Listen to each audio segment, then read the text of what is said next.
Good morning. Before we get started, please like and subscribe. Please share my channel. Please comment whether you agree with me or not. I love having you here. Thanks for being here. Excuse the hair. Today is our work Halloween party, and I'm going as a witch, complete with the attitude that goes along with it. So today what I wanted to talk about is something that they call shadow work. I was thinking about this today because with this whole full moon thing, and they're talking about, you have to be where you're supposed to be, or on the level that the frequency or the vibration that you're supposed to be on. I talked a little bit in my video yesterday about the journey. It is a journey. It's a journey we all go on. We're not on the same place, in the same place at the same time. We all learn in our own way, in our own pace. But one of the things that I find that's incredibly important when you're on this journey of discovery, and again, some people call it enlightenment, some people call it ascension, some people call it, the chosen ones, but I like to look at it as just a journey of discovery. We discover things about ourselves, we discover things about the world, things about God, who we are and why we're here. Those are the questions that we like to ask. And one of the things that I feel is very important to share is the need to clean out all those things that don't serve us. There are a lot of things that happen in our childhood, in our upbringing. We're almost programmed from day one to be, we're taught, we're kind of told who we are. We're not born, I think when we're, if we were born and we didn't have any experiences in the world at all, we would probably be born and we would know who we are. But the world hits us and life takes place. We have parents, we have other children on the playground, we have teachers and coaches, and every life experience kind of programs us to give us a certain belief about who we are. Some of those things might be true, and some of those things are not true. A lot of them are not true. So I think it's important when we're trying to rise up above, and when I say rise above, what I mean is, instead of feeling down and depressed and defeated, like we don't have enough, like we aren't enough, instead of feeling worthless and confused, I think it's really important that, if we want our lives to be better and we want to get better, and we want to learn how to be more at peace with ourselves, at peace with others, at peace with life. If we want to find peace and joy,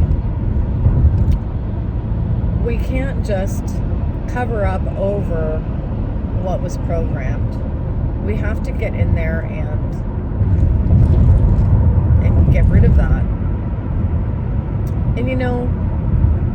And for me personally, I went through years of therapy. I didn't just, one day wake up and say, oh, I'm a new me, and all those things that were hurting me are gone. That didn't happen for me. I'm not saying that can't happen, but I do believe that it's a process for a lot of people.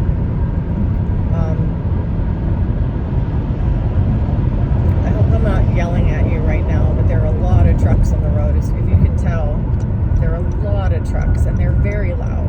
So hope you can hear me, and I hope I'm not yelling at you. But Anyway, what I was thinking about was people call it shadow work, and I think sometimes people get lost in the terminology. I've been on YouTube channels where there were comments and people were talking about shadow work, and there were a lot of people in the comments saying, "What's shadow work? What does that mean? What do you do?" And I think that when you call it that, or when you label it, or when you give it a name, sometimes people think it's some mystical, magical, mysterious, unknown secret that only the certain people are aware of, and it's something you have to figure out. But no, that's not the case. Shadow work is something that can really happen naturally throughout your life. I did a lot of shadow work without even realizing what it was. I didn't have the name. I didn't know that's what they were calling it. But all my life I have gotten into the depths of what I was told.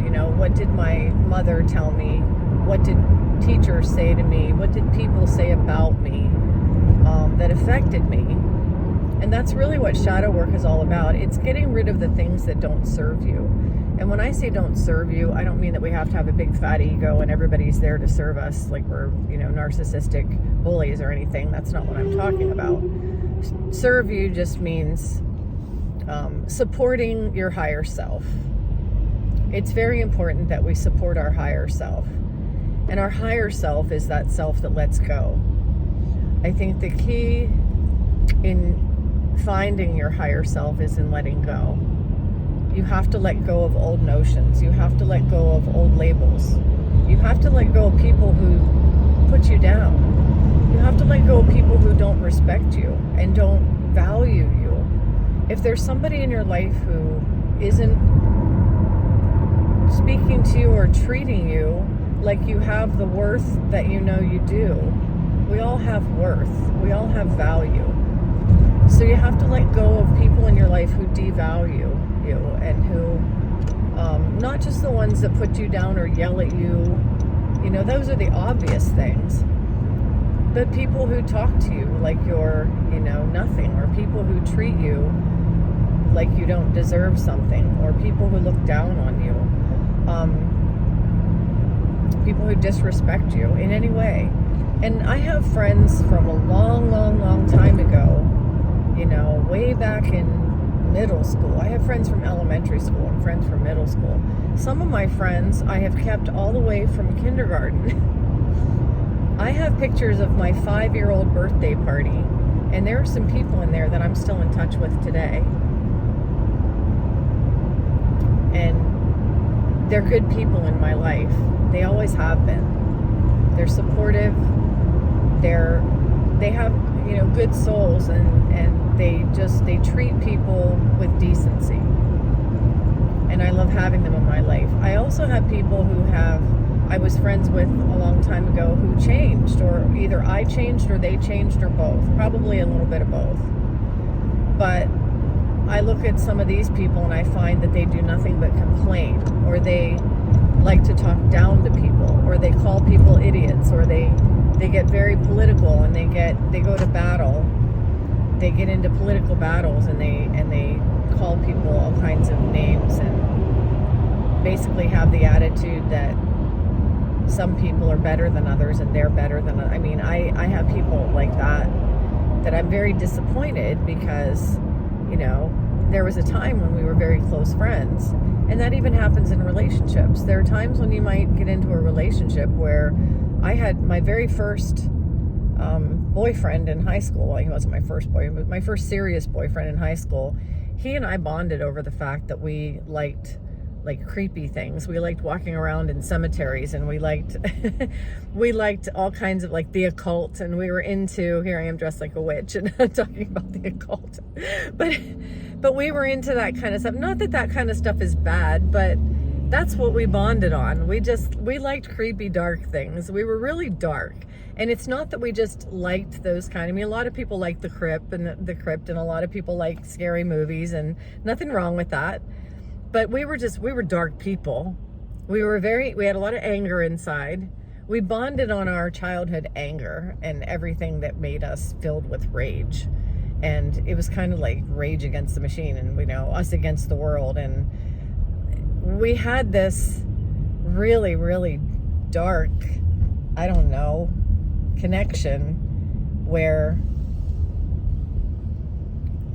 everything we did was like, I don't know, us against them. We hated everything and everybody. Well, that relationship didn't last long because I got to a point where I didn't want to be dark anymore. I grew up. We met when we were 17, and by the time I was 19, I was in the military, and I was living away from home, and I was starting to discover the world and see that there were a lot of good people out there and good things, and I didn't want to be dark anymore. I was starting to really see a lot of wonderful things in life. He stayed dark. He stayed dark until he was in his late 40s, I think. I'm still in touch with him. I know his family. He's not that way anymore, but he's just stayed dark a lot longer than I did. And because of that, there was just no reason for us to have a bond anymore. We grew apart. And sometimes when, it's more subtle than that. Sometimes it doesn't have anything to do with light or darkness, or nobody's yelling at you or criticizing you. Nobody's putting you down or outwardly, being rude to you. Sometimes you're just not on the same wavelength, Sometimes you just don't enjoy the same things anymore. You're just not, you can tell. You can usually tell when there's a person in your life who it's time to part from. And it doesn't have to mean that somebody's bad. It just means that you've become different. So all those things are things that we work on throughout the course of our lives. And the more of the negatives that we are able to put behind us and let go, the more we have the ability to rise into the joy, into the experience of life that brings us happiness, that brings us that level of kindness, that level of a sense of service, a sense of wanting to be close to other positive people. We're able to live our lives more freely and in that joy. And it really releases us when we release the things that we were taught, especially things like you're not good enough, you'll never amount to anything, you're a quitter, you're lazy, you're ugly, things that were told to us. And it's hard to believe that people actually say those things to children, but they do. And those things can really, really dig in and cause us a lot of pain in our adult lives until we're able to let them go. Now, I'm not a therapist, so I can't provide therapy for the deep, deep wounds. There are a lot of abuses, and there are a lot of things that happen in childhood that are really, really create almost like a split. Some people have split personality or dissociative. They've disassociated from their child because it was so bad and so painful. Those are things that really, really require a licensed therapist or somebody who knows what they're doing to help you. It's not something that I would want to take on all by myself. You at least need enough support around you, people who are qualified to help you get through that, because it can really be painful breaking through that. But as far as, once we get to the point where we know who we really are, and who we really are, we are divine beings. We are beings that are limitless. We are light. We are love. We are together in light and love. We're all joined, and we're joined by the Creator who is light and love. And so once we know who we really are, and we have our real persona and our real identification, then it's a matter of just maintaining that, continue to not allow dark words, dark people, dark things, people that are going to not recognize your worth. Just make it a maintenance thing. And, like I said in my video yesterday, we're never there. We've never arrived. We've never gotten to the point where nothing is ever going to touch us again. Some do better than others with that. But, for me, I can only speak for myself. I'm still working on it. I'm always working on it. there are times when I can still be triggered. There are times when somebody from my past can still get under my skin. And I have to watch for that. I've got to create boundaries. And boundaries are very important because boundaries are what protect us from that. Boundaries are what say, I know who I am. And if you don't know who I am, and if you're not treating me the way, I need to be treated, I'm going to put some distance between us. I'm going to create, it's not a wall. It's not like I'm cutting off my emotions. It's called detachment. And the 12-step program teaches detachment for a reason. Detachment means I can still love you and care about you. The friends that I have let go, I don't have hard feelings toward them. I don't think they're bad people. They're just other people on their own journey. And when we can see people as other people on their own journey and not label them good or bad, then we can let go of the ones that aren't, supporting us, and still love them, but love them from a safe distance and get on with our lives. So that's really what detachment is all about, I believe. Now, I'm not sure. I haven't dug really deep into shadow work. I don't know if I've described shadow work or if maybe it's more involved in that. I've never really done shadow work per se, but this is how I've gone about, eliminating the things that are negative in my life to be able to continue to walk in the light that I know I am. And I've been walking in this light now for, I want to say it's been 7 or 8 months. It hasn't been a whole year yet. But if you do go back all the way back into my videos from when this whole thing started, I was really down. I had had enough. I had had enough of being kicked by the world and kicked by myself. My inner wounds were kicking my ass, and the world was helping. And I got sick of it, and I started to seek. And I have really been, I'm not going to say that I never get down. I'm not going to say that I never get triggered.